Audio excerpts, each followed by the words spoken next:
السلام عليكم ورحمة الله وبركاته. الحمد لله رب العالمين والصلاة والسلام على النبي الكريم وعلى آله وصحبه أجمعين أما بعد. So, as we move forward with the book Adab Mufrad, I'm going to start skipping around a bit because there's over 1,000 hadiths and dozens of chapters, and I want to focus on those chapters that I think are most relevant to us, right? So we stopped at hadith number 100, which ends the section on the rights of children. Our previous section focused on the rights of children and included the right to compassion, the right to a good upbringing, to justice and equality. So that was what we covered in the previous session. The next few sections are a variety of topics. There's no one set topic. So there are some chapters on the rights of neighbors. I actually want to come back to that later, right? The sections on the rights of neighbors, I want to come back to that later, tying it up to another topic that comes later in the book. And then there are some hadiths on the treatment of orphans and the treatment of widows. Right, orphans and widows. And this is again an important section which I want to link to something else that comes later in the book. So one of the issues with studying a book like this today is that the order of topics is based on what was relevant at the time of the author's life, not in what's relevant in our times, right? And that's actually brings me to the chapter that I want to focus on today. Because if you're reading this book on your own, you may get a bit confused when you come to sections from hadith number 158 onwards, right to hadith number 211, because for that section, in a large portion of this book, the author focuses on the rights of slaves, right, and the kind treatment of slaves. And if you haven't been given an honest education at this point in Muslim history, these chapters can be a bit disorientating, right? Because we live in the only point in human history where there hasn't been something called slavery. And many Muslims are unaware of the fact that in Islam, there is a type of slavery that is sanctioned, that is permissible. And so those slaves that existed in the Muslim world right until the 1960s, right until very recently, they had rights. There are entire chapters in the books of fiqh and the books of hadith on their rights. So this is a topic that I wanted to just discuss a bit and look at some of the hadiths about, because in our times when people attack Islam and when the Islamophobes try to make Islam look like a bad religion, they don't really have many arguments that are honest, right? Most of their arguments are lies. So they eventually come back to just 2 points. There's just 2 points they say where they feel like they win, right? Those 2 points are: number one, your Prophet married a 9-year-old. That's their favorite one, in regarding the life of Aisha radiallahu anha. And the other one is, oh, your religion allows slavery. So these are like the 2 main talking points that any Islamophobe likes to use to put Islam down, right? And just raise your hands if you've studied about Islamic slavery, like you've read the history of it or the fiqh of it before. Do you have any, are you familiar with what Islam actually teaches on this topic? You are? Okay. Right, anyone who's done my history courses, right? Okay, alhamdulillah. Yeah, so because I'm quite honest about this topic in the history course. So, one of the problems I found with the way Islam has been taught in the past 20 years is a lot of these topics, we either overlook them, or to be honest, a lot of times we just lie about them. People just lie about these topics, right? And that's not good. Firstly, Islamically you're not supposed to lie, especially about the religion. You're not supposed to hide knowledge. You should say things as they are, even if it is an uncomfortable truth, even if it's something that people don't like to hear. And the reality is there is a type of slavery that Islam sanctions that's not considered morally reprehensible in the sight of Allah. So I want to focus a bit on that, because when you study these hadiths, if you don't understand the context of when it happened and how it happened and everything around it, some people do begin to have doubts about Islam from reading hadiths like this. Right? Like, because for the average person, when you hear the word slavery, you think about the North American slave trade.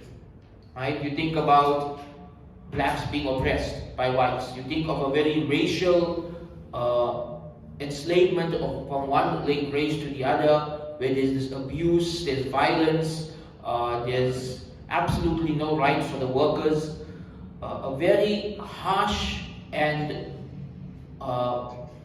unforgiving form of oppression. And really, slavery in America was so bad that the whole world abandoned the concept altogether. So when you read about slavery in the Quran or the Hadith or the books of fiqh, or in this case the books of Adab, it's not talking about that. It's talking about a very different concept.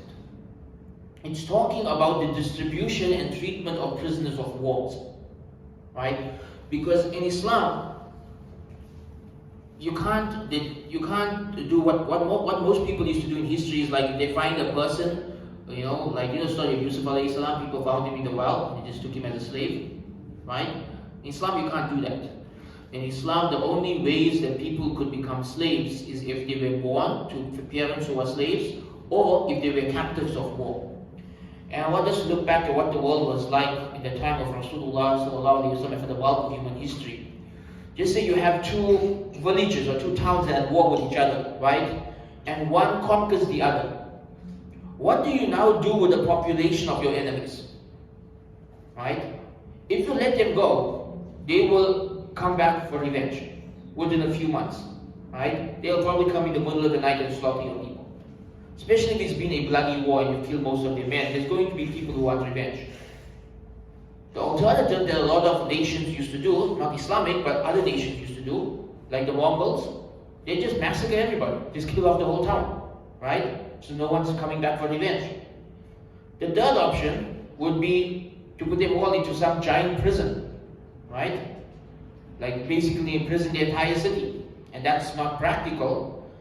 So what was the Islamic solution? The Islamic solution was that they became the property of the Muslims, and they were distributed amongst the Muslims, and they lived in the Muslims' homes, but they had rights.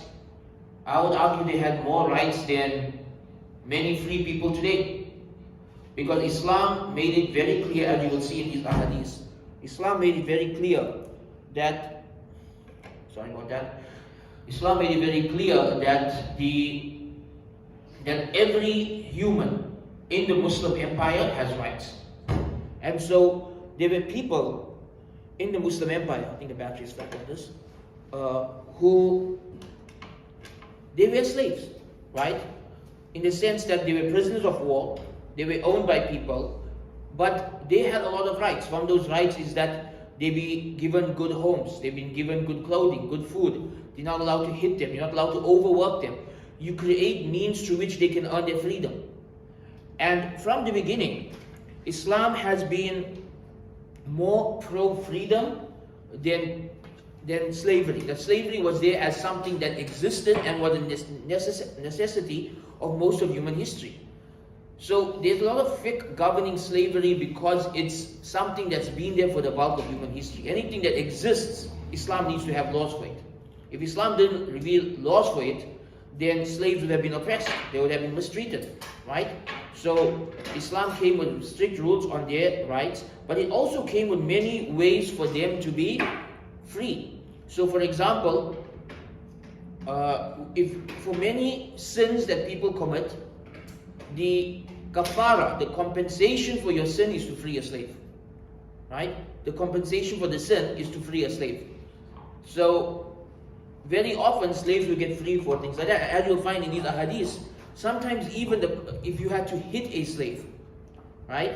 If somebody was caught hitting their slave, being violent towards their slave, the punishment for that would be that the slave will be set free, right? So this prevented violence towards people. So there was a lot of human rights given to them. Then I don't think any other nation gave this many rights to those people who were prisoners of war. where to such an extent that they lived a good life in many cases. Many of them became free, and many of them, even though they remained enslaved, they really accomplished a lot. So, for example, if you look at the second generation of Muslims, many of the ulama of the second generation of Muslims were freed slaves. Some of the Sahaba, like Abdullah ibn Umar, he taught his slaves, and they became hadith scholars and fiqh scholars, and then he freed them and they became the leading scholars of Medina. So if you were living in the second generation, the time of the Tabi'een, the majority of the Muslim scholars, many of them weren't Arabs. They were freed slaves from a variety of different nations because Islam gave them those opportunities. Right? For me, the most fascinating examples of how much rights slaves were given in Muslim history would be looking at the history of the Ottoman and the Mamluk empires. Is anyone familiar with the Mamluk Empire? The word Mamluk means slave. Right? The word Mamluk means slaves. Slaves literally ruled over the Muslim world at one point. They had so much rights that at one point there was an empire, a caliphate, that was run by slaves. So what happened was the Mongols had invaded, and the leaders, the Abbasids, had been killed, and one of their slaves took control of the army, fought back against the Mongols, defeated them, and they became the leaders. While still enslaved, they became the leaders of Egypt. And the Mamluk Empire lasted for a few hundred years, right? And it was passed on from one slave to another, who were basically the slaves of the Abbasids. The Abbasids still existed, but the slaves were the ones in power. Another good example would be the Ottoman Empire. In the Ottoman Empire, slaves reached very high positions. The best example would be in the time of Suleiman the Magnificent. Suleiman the Magnificent was the most famous of the Ottomans. Like the golden age of the Ottoman Empire was the time of Suleiman the Magnificent. But the two most influential people in the world at that time were his slave Ibrahim Pasha and his slave girl Hurrem. Right? This man and this woman were two of the most influential people at that time, two of the most powerful people in the world at that time. Ibrahim Pasha, he was Suleiman's slave, and he rose through the ranks until he became his right-hand man, his closest advisor. He had the highest rank in the kingdom after Suleiman, and because Suleiman was not, at one point in his life, was not interested in politics, he basically left the empire to Ibrahim Pasha to run. So Ibrahim Pasha was literally running the Ottoman Empire at the height of its golden age, during the height of Turkish Muslim power, and he was a slave, and he died a slave. Yet one can argue he accomplished much more in his life than most free people can. Likewise, Hurrem, she was a slave of Suleiman, who he fell in love with, and he married, and she became the most powerful woman in the world. Right? She is one of the most fascinating figures in our history, in terms of the level of power that she reached as a queen. And so, what all of this shows is that it was a very different system and a very different world to what we think about, right? So yes, slavery existed in the Muslim world. It's not technically haram if it's done in a certain way, right? And at the same time, they had rights, they had paths towards freedom, and this whole section of the book is just basically on their rights, as well as their responsibilities. And so that's an important point for us to note. I also want to mention that Islam gives so much rights to slaves. So what do you think is the case of a free person when you hire them to work for you? Right? If someone who is owned by you, you're not allowed to oppress them, you're not allowed to overwork them, you're not allowed to mistreat them, you're not allowed to hit them, you're not allowed to degrade them. If you're not allowed to do all this to somebody you own, what is the case of someone who is a free person? Right? We live in a time and place where, unfortunately, many Muslims are known for mistreating their workers, and those workers are free people. We went from the nation that gave slaves such rights that they rose to the highest levels of power, to people who don't even treat free people properly. It's something for us to reflect on. So I want us to go over a few ahadiths, right, that show us the rights and the responsibilities around this whole concept. Before I do that, anyone have any questions on what we covered so far? But I know this concept can be a bit difficult for some people to digest. Suleiman the Magnificent, his slave was through captive of war, or was it the other category? Yeah. Who was sold as? The? Suleiman the Magnificent, Yeah. Pasha. Yeah. Which category of slave was he? So Ibrahim Pasha came from what we call the Janissaries. Right? The Janissaries was something specific to the Ottoman Empire. What they would do is they would take captives from the Christian villages and raise them in the palace, and they would grow up as Muslims. And they would become the soldiers, they would become the commanders, they would become the governors, they would become the people running the empire. And the whole philosophy behind this was that if we have slaves in power instead of people from other tribes, then no one's going to rebel against us so their tribe can take over. That these government officials will be completely loyal towards the king, because they were from very poor villages and now they grew up in the palace, so their loyalty is entirely towards the king. So this was a unique category that existed in the Ottoman Empire. They were called the Janissaries. Right? And Ibrahim Pasha was from that group, from the Janissaries. When he was a young boy, he was a Christian in an orphanage. I think it was an orphanage, not sure. Something like that. Right? But he was taken during the battle between the Muslims and the Christians, and he ended up in the palace where he converted to Islam, and he became best friends with Suleiman while Suleiman was still a prince. So when Suleiman became the king, he made his slave, who was his best friend, his right-hand man.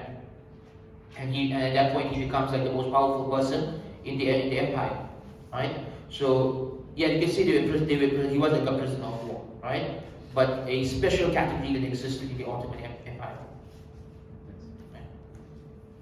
Okay, so let's jump into some of these hadiths. Hadith number 158. This is interesting. Ali radiallahu anhu says that the last words of Rasulullah sallallahu alaihi wasallam were the salah, fear Allah regarding your right hand possessions. Right? Your right hand possessions. Whenever you see the word right hand possessions in the Quran or Hadith, it means your slaves. Right? This was the term used. It's interesting that the Quran rarely uses the word slave, and the Hadith also rarely uses that word. In fact, there are some Hadiths that will come in this chapter where the Prophet says, don't call someone my slave, because we are all slaves of Allah. So you're not even supposed to use that language when referring to people, right? So instead, the more common term in the Quran is right hand possession, right? And so same with this hadith. So this hadith is saying that the Prophet sallallahu alaihi wasallam's last words, his final advice to Ali radiallahu anhu and to the ummah as a whole is, number one, pray all your salah on time, and number two, treat your slaves fairly, treat your slaves well, right? So again, he's saying that Rasulullah sallallahu alaihi wasallam, he right at the end, he's thinking about the rights of the people who are most likely to be oppressed. That's on his mind in his last moments. Who are the people who are most likely to be oppressed? He's warning people to protect their rights. If you have to protect their rights, you have to protect everybody's rights, right? And by the way, Rasulullah sallallahu alaihi wasallam during his life, at different points he did own slaves. But what's fascinating, many of the seerah scholars say that anybody who ever became a slave of the Prophet sallallahu alaihi wasallam, he eventually freed them. Right? They eventually became free.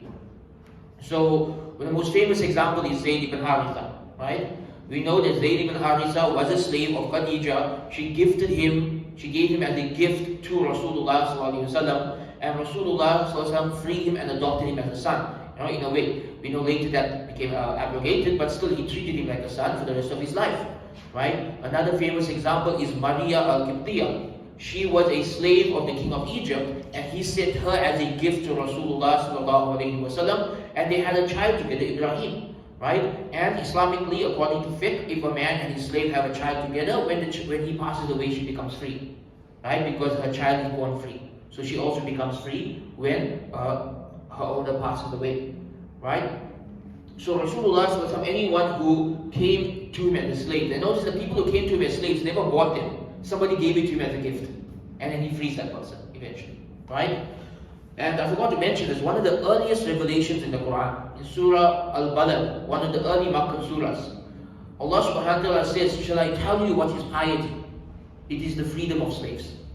And this is a verse of the Quran, very early revelation. Shall I tell you what is piety? It is the freedom of slaves. So long before the fiqh of slavery was established, long before the adab and the manners and the rights was established, long before all of that, Allah subhanahu wa ta'ala first said, if you want to be pious, free your slaves. That's what piety is. And that's why we know Abu Bakr radiallahu anhu, who is also praised in one of the early Makkah surahs and called Al-Aqqa, the most pious. Why is he called Al-Aqqa in the surah? Because he would go around Makkah and find any slave who believed in Allah, and he would buy them and he would set them free. Right? We know the most famous example is Bilal, that he bought Bilal and set him free. But he did this for many others, over a dozen people. He spent a lot of his money on all of these individuals who were slaves, who were being oppressed by the people of Makkah. He would buy them, sometimes at a very high price, just to set them free. And his father would ask him, like, why are you wasting your money? Why are you buying people and setting them free? You're not getting anything out of this deal. And these verses were revealed, calling Abu Bakr al-Aqqa, the most pious, and guaranteeing him Jannah for what he's doing. So from the beginning, the focus when it came to piety was, stay away from this. Free people, make sure people are free. But there was some allowance because of the practicality of war and what to do with the prisoners of war. Right? So, if you look at the next chapter, it focuses on don't be a bad owner. Right? On being a bad owner. Meaning if you have a slave, don't treat them badly. Right? So like for example, Abu Darda said, we recognize the best of you from the worst of you. The best of you is the one who people expect good from and are not afraid that they're going to harm them. And the worst of you is the one who people see no good from. They don't expect you to do anything good. And they're afraid of your evil, and the ones who do not set slaves free. So Abu Darda, one of the most pious of the Sahaba, known for his zuhud, he said that the worst of people are those who don't free their slaves.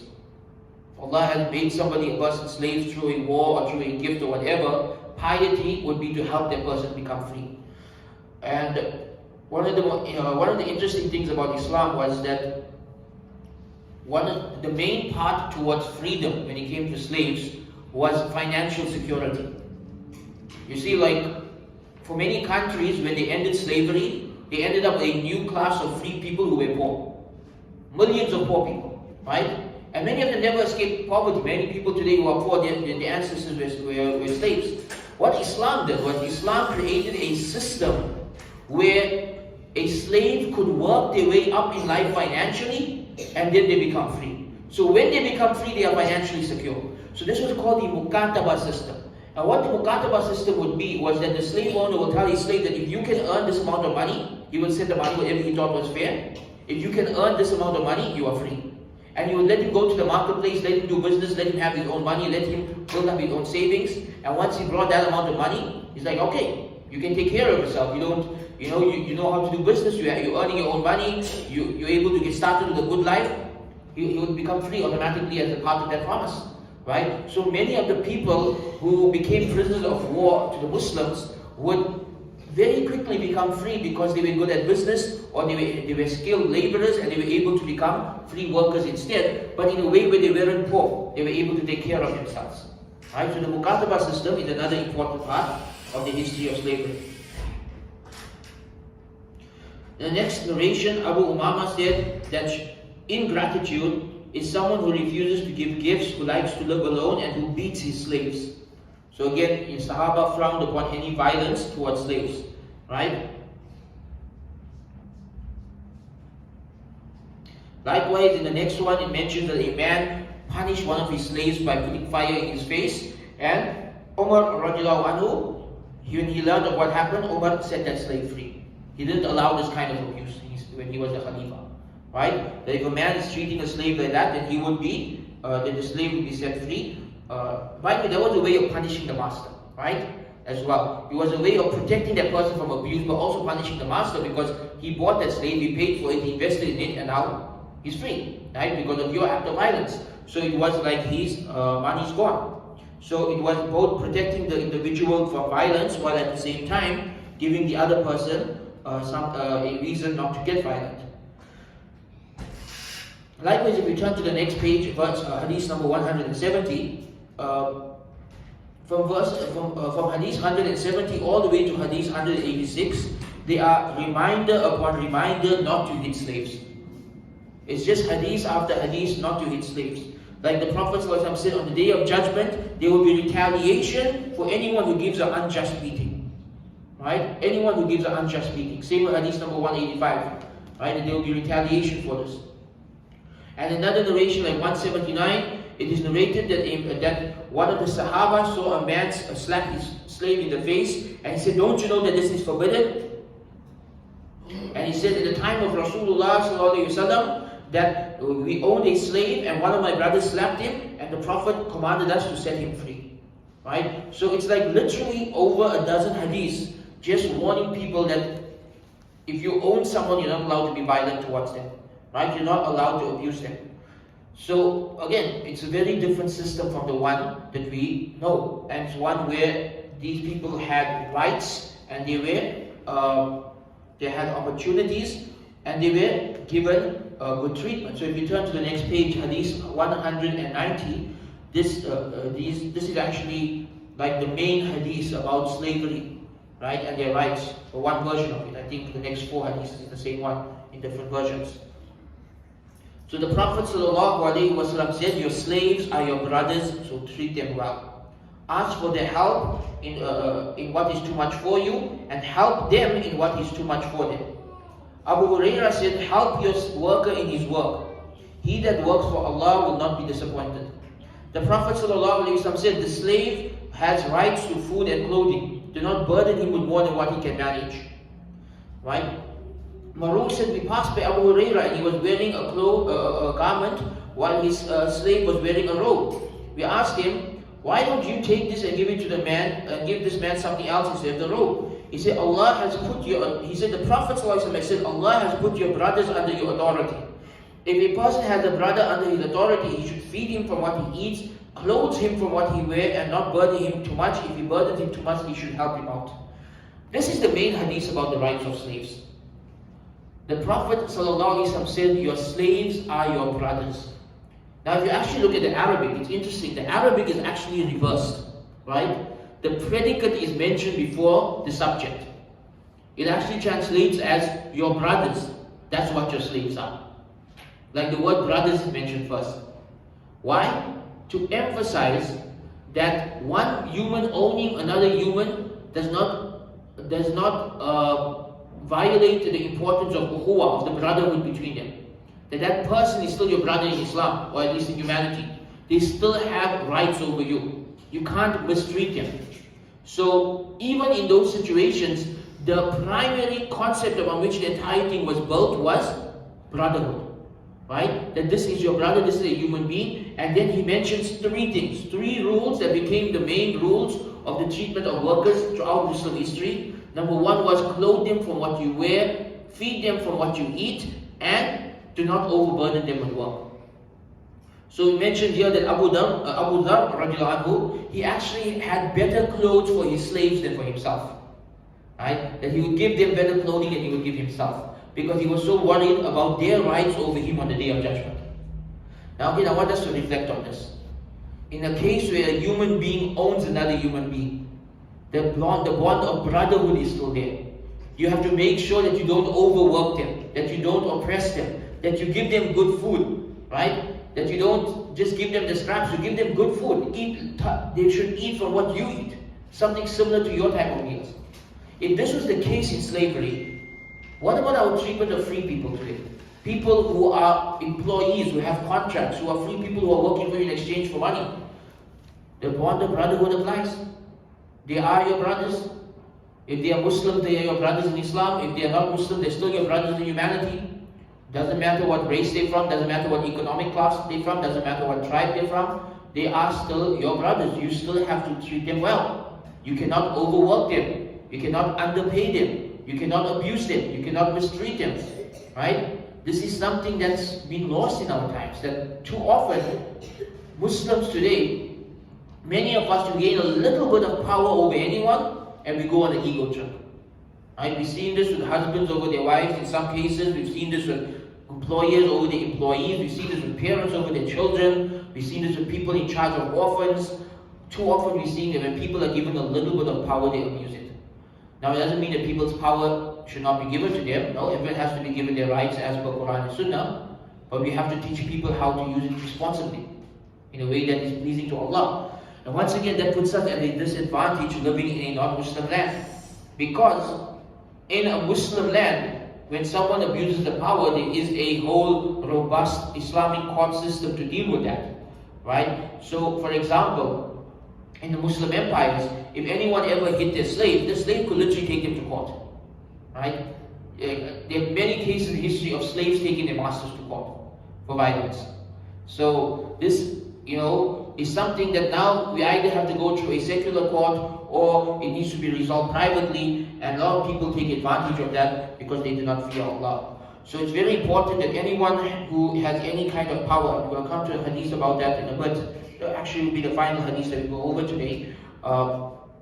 It's very important that you do not abuse your power over another human being. You understand that every human being is a servant of Allah, right? In some sense or the other. Even those who disbelieve in Allah, they still have the rights of Bani Adam. They still have the rights of being the descendants of Adam and Islam. You're still not allowed to abuse them. You're still not allowed to be violent to them. You're still not allowed to... some people have this idea that these are kafirs, we can do what we want. That's not Islamic idea. Right? It's not an Islamic idea that if someone is not a Muslim, you can do what you want. No. Islamically, everyone has rights. Everyone needs to be treated with kindness and justice. Everyone needs to be treated fairly. Your workers cannot be overburdened. This is very clear in this hadith. Rasulullah said in the hadith that if you give them too much work, you must help them out. You should help them do their work. I had a conversation a few days ago with a manager of a shop near in the area. And I was saying a lot of managers, they don't want to do the work, right? Like for example, just say that there's a lot of customers and the cashiers are over busy, right? And there's an empty till there. A real proper Muslim manager would take over the till and be a cashier for a while until the customers die down, right? You would step in and do the work. You will help them out instead of overburdening them. That's the Islamic way. And by the way, even according to, I think, Western management teachings, a manager should be hands-on. They shouldn't just be bullying and bossing people around. But nowadays, people feel like it's below their dignity to do that. They'd rather have the customers in a long queue and the workers overwork while they just stand there and you ask them for help. They just look at you like, what am I supposed to do? No, you should step in. You should help. You should be humble. As a Muslim in business, you should be humble, right? You should make sure that your workers are not overworked. And if they have too much work, you step in to help them. No job should be considered below the dignity of a Muslim to do if it is halal. You should step in and assist them with their work. So he said, if you burden him with too much work, you should help him out. So an example of this would be, as I had just mentioned, or in those days, for example, if someone asked their servant or their slave to move something that was too heavy, you help. And that's for everyone in their household, including their slaves, right? Feed them for what you eat. So they have the right that you are generous in how you treat them. And this goes as well for our workers today, that you should be generous in how you treat them.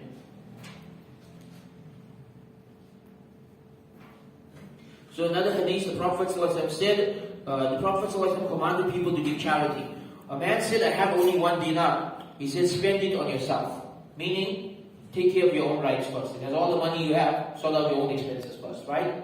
He said, I have more. He said, spend it on your wife. He said, I have more. He said, spend it on your slaves, and you know best who needs help. Meaning, there's orders of priority. First yourself, then your family, then your slaves. Those are the people who you should be helping out first. And if you have extra, give it to whoever else you feel is in need.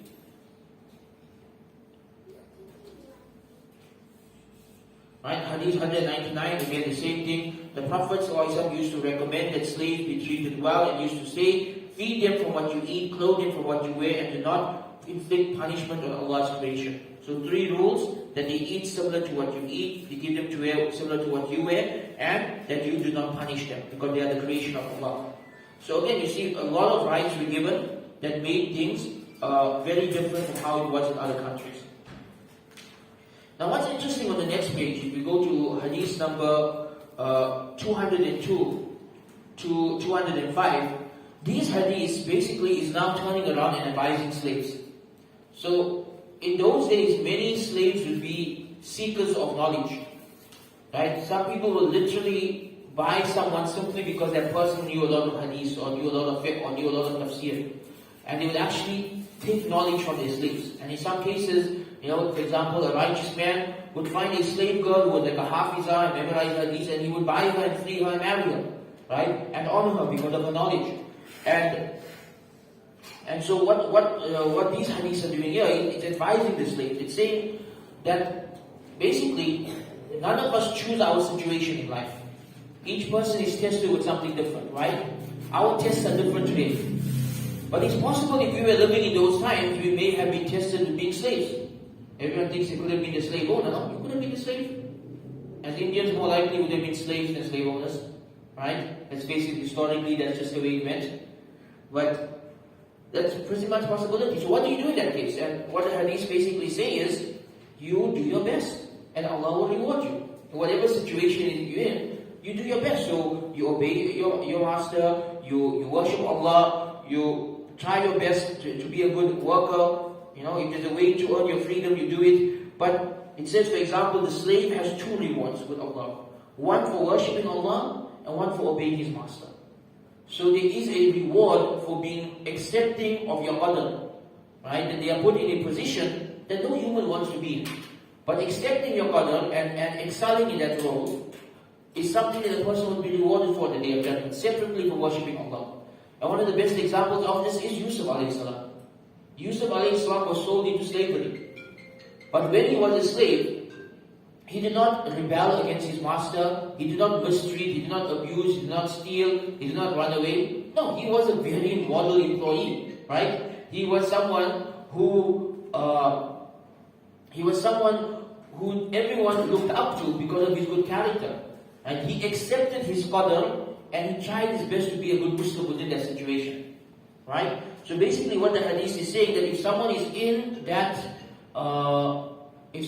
in that position of being a slave, then they should worship Allah and obey their master, and they will be rewarded for both. Right? Likewise, hadith 208, when a Muslim slave obeys his master, he has double the reward. Another hadith, Abu Hurairah said, by the one in whose hands is the soul of Abu Hurairah, if it had not been for jihad and hajj and taking care of my mother, I would have wished to die as a slave. It's a very interesting statement, right? Abu Hurairah said that he would have wished to die as a slave. Why? Because they would end up with, remember, who were the first people to enter Jannah? The poorest of the poor. So slaves would probably enter even before poor people were free, right? And what would be the reward of being born into slavery and being patient and worshipping Allah even in that situation? Very, very high. So he said, if it wasn't for the fact that a certain acts of worship a slave would have been able to do, like going for jihad and performing hajj and taking care of his mother. Abu Hurairah was very close to his mother, right? Many, many hadiths about his mother. Really, this was a man who loved his mother, right?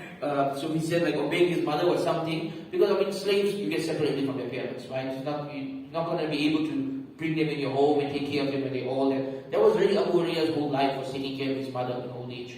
That was like one of the main things he dedicated his life to, and that obviously is even more rewarding than that. But it's interesting that he said, I would have wished to die as a slave.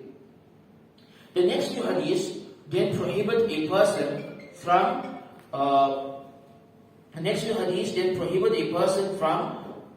verbally abusing a slave. What are the words, the names, the titles you can give to them? So we have a whole section on the manners of treating slaves, about not hitting them, and then about giving them their rights and taking care of them kindly and not overworking them. And it ends by saying that you should not even use words that are hurtful to them. So the Prophet ﷺ said, none of you should say, my slave or my slave girl, because you are all slaves of Allah. Rather, you should say, my boy or my girl or my maid or something else. Use the Arabic words, these are just very broad translation. Basically, use what would be a less derogatory term based on the culture you're living in, right? So in their time, that would have been a less derogatory term to use. But what he's pointing at here is, don't call them my slave. Because you should never forget the fact that you and that person are both slaves of Allah. And you are both responsible to Allah for obeying Allah. Right? So that word was something you should not use. So he said another hadith, none of you should call them my slave, and no slave should call their owner my Lord. Right? Again, because you are all slaves of Allah, and the Lord is Allah. And we know throughout history this was, slaves would call their owner my Lord, and people will say my slave. And the Prophet is taking people away from that towards the idea that we are all slaves of Allah, and that is our priority. Likewise, it mentioned that the man said, the people told the Prophet, "You are our master," and he said, "No, Allah is the master." And then they began to praise him, and he said, "Say what you have come for, and do not let shaitan move you." So basically telling them not to overpraise him. So these hadiths are prohibiting people from using labels over their servants that were considered derogatory at the time. So now imagine today, when dealing with people who are free, how do we talk to them? What titles do we give them? Even giving someone a job title, make it a dignified title. I don't make it a title that makes them feel low, that makes them feel worthless, that makes them feel mistreated. Give it a good name, something dignified, so that they feel motivated to do their work. We will conclude with one last hadith, which is narrated 3 times here in 3 different wordings, right? And this is a very important hadith, not just related to slaves, but actually related to marriage and to the structure of the family. And I know for some people these days it's a controversial hadith, but it's a very important hadith. So this is hadith number 212, 213, and 214. Abdullah ibn Umar narrates that the Prophet ﷺ said, "Every single one of you is a shepherd, and you are all responsible for your flock. A man is the shepherd of his home, and he is responsible.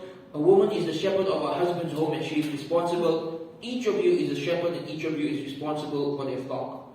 Right? The next hadith, we came to the Prophet ﷺ as young men of similar age. We spent 20 nights with him. He felt that we were missing our own people and asked us about the one who is in charge, who had left the one in whose charge we had left our families, and we told him. He was merciful and kind and said, "Go back to your families. Instruct and command them. Pray as you have seen me pray. When it is time for prayer, then let one of you give the azan, and let the oldest of you lead the prayer." Abdullah ibn Umar narrates, "I heard the Prophet ﷺ say, all of you are shepherds, and each of you is responsible for his flock. The Imam is a shepherd, and he is responsible for his flock. The man is a guardian of his family. A woman is a shepherd over her husband's property, and she is responsible. And the servant is responsible for his master's property." Right? Also hadith number 206, it's the same thing. All of you are shepherds, and all of you are responsible for your flock. The leader over a people is a shepherd and responsible for them. A man is a shepherd and responsible for his flock. A man's slave is a shepherd of a man's property and responsible for it. Each of you is a shepherd, and each of you is responsible for your flock. So this hadith, كُلُّكُمْ رَاعٍ وَكُلُّكُمْ مَسْئُولٌ عَنْ رَعْيَتِهِ. Every one of you is a shepherd, and each of you will be answerable for your flock. What does this hadith mean? It means every person has some kind of position of a power and authority in their life, and they are responsible for the guidance of the people under their authority. Right? So the Imam, meaning the Khalifa, the Amir, the king, he's responsible for the entire kingdom or Khilafat, right? And anything that is, any misguidance that is spread in his kingdom, he is responsible for it on the Day of Judgment. Because he's in charge, he makes the rules. When he comes down on an individual basis, the man is responsible. Because Islamically, the husband is the man of the house. He makes the rules. He enforces the rules. And, some people don't like to hear, but technically in Islam, his wife and children have to obey him when it comes to the rules of the house.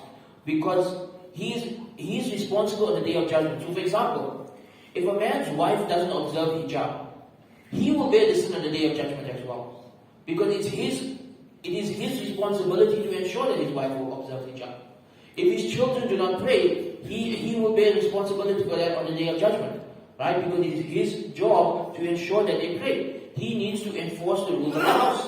Right? So he needs to be the man of the house. This is something that's not spoken about enough nowadays, that men have this authority, and with the authority, this responsibility. And really, this is something you are answerable to Allah on the Day of Judgment. Where if a man is, allowing his daughter to do haram things, allowing his son to do haram things, allowing his wife to do haram things, this is something that is prohibited in Islam, and something that not just that person gets the sin, but he gets the sin as well, because he is the shepherd, and he is answerable for his flock. And then hadith says, but the wife also has this role. She also has some level of authority, she also has some level of responsibility over her children and household stuff. So when the man is at work, the wife is the authority in the household. Her children must obey her. Her staff must obey her. In those days, the slaves must obey her. But she's also responsible for them spiritually. She must ensure her children are praying, her daughters are wearing hijab, right? That no one is being oppressed, no one is being mistreated, because she'll be answerable on the day of judgment for all of this. And then even the slave has a level of authority, because in those days, if somebody owned like 5 or 6 slaves, one of them would be the leader, right? And he would be in charge of making sure everyone does their work, making sure that everyone is, following the orders, and he would be responsible for that on the day of judgment. And even on an individual level, every person who is a worker or a slave or an employee or contracted is responsible on the day of judgment for fulfilling that amana. You cannot steal. You cannot waste office hours. You cannot betray the trust of your, in those days, owner, in these days, your employer. You are responsible on the day of judgment for all of this. So there are degrees of power, but with that comes degrees of responsibility. And this is something that again needs to be revived in our times, that people need to understand. We have 2 extremes in our time. One extreme is no one talks about this, and everyone's got this idea of freedom and you do your own thing and no one can tell me what to do. That's not an Islamic concept. Islamically, the head of the household can't tell you what to do. The other extreme is people abusing this power and not understanding that it's an amana in the sight of Allah and it must be used in a way that is pleasing to Allah and that is in line with the teachings of Islam. So this is a very important hadith for everyone to internalize. Every one of us has degrees of responsibility. On the day of judgment, you are not responsible only for your own actions. You are responsible for the deeds of anyone living in your home. Are you raising your children well? Are you enforcing the religion of Allah in your household? When Allah praises Prophet Ismail alayhi salam in Surah Maryam, what does He praise him for? He says, "Kana ya'muru ahlahu bis-salah." He would command his family to pray. He would command them to pray. He would force his family to pray. Right? That there was this level of authority. In my house, my rules. Right? This level is there, but it must be rules that are pleasing to Allah. It shouldn't be just an ego trip. It should be something that on the day of judgment, if Allah asks you why, you can explain that this is, so that people obey you, that things were done in a way that is pleasing to you. So it's very important that we understand our responsibilities, and with it, we understand the fact that people have degrees of power in Islam, and this is not necessarily a bad thing. This allows for society to function properly. We are not a religion of anarchy, we are a religion of structure. Right? And with that, we will stop there for today. We've hit the 1 hour mark. Hope you found this beneficial. Perhaps next week, in the next program, we will cover a variety of topics on brotherhood. And with that, we will look at the concept of neighbors, the concept of orphans, and the concept of just the general rights of the average Muslim upon you. Because really in Islam, everybody has rights over you. Right? It's not just people under you that have rights over you. Even a complete stranger has rights over you. Right? So this is something that we'll look at inshallah in the next session. With that, we'll take Q&A for about 10 minutes if there are any. All the hadith here about treatment of slaves, you can actually apply it to treatment of servants, because like in the current day, although there's no slaves, but many, I think a large proportion of workers are, let's call them captive workers. They've got no choice but to work just to survive. Yeah. And people know that and they take advantage of it. So in a sense, they're not really free. Yeah, they're not. Yeah. So I would say, right, people say that slavery is over. I say slavery isn't over, it's just being transformed.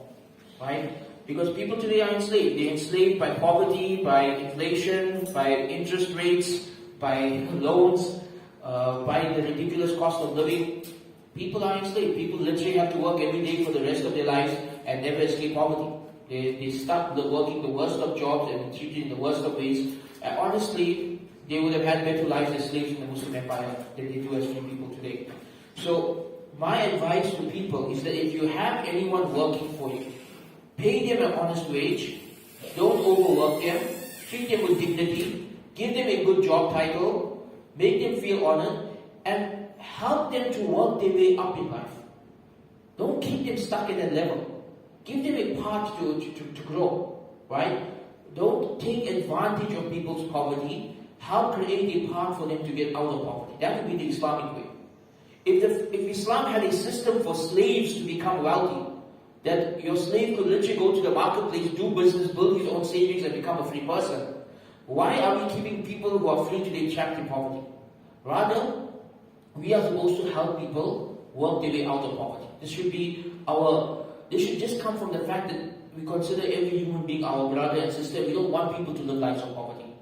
But again, in the South African community, this is not the case, right? And by the way, this also should apply to how we spend our zakat. We tend to spend zakat just on giving money to the poor.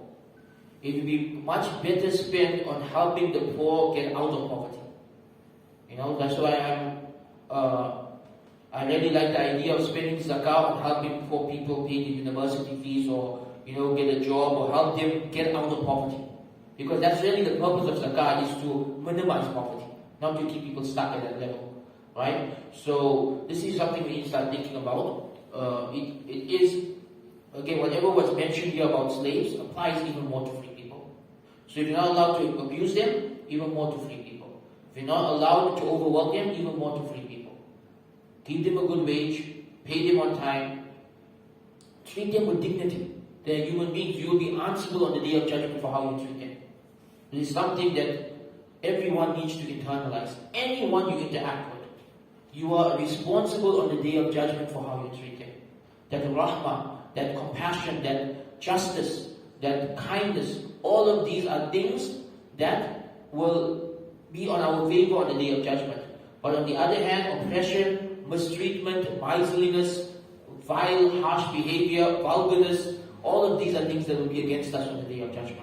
So be very, very careful about how you treat your employees, because it may be on the day of judgment, you may think that you came with a lot of good deeds, but then they show up and say, this man oppressed me, this man called me this name, this person underpaid me, this person never paid my wages, this person used to call me bad words, and all of your good deeds are given to them.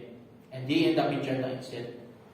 So this is something we need to be very much aware of. How we treat people. As Muslims, you treat everyone with dignity. You treat everyone with dignity regardless of their position in society. Any other questions? Hey, inshallah, it's quite late, so inshallah we'll end here. Jazakallah khairan wa akhiru dawana alhamdulillahi rabbil alameen. Assalamu alaikum wa rahmatullahi wa barakatuh.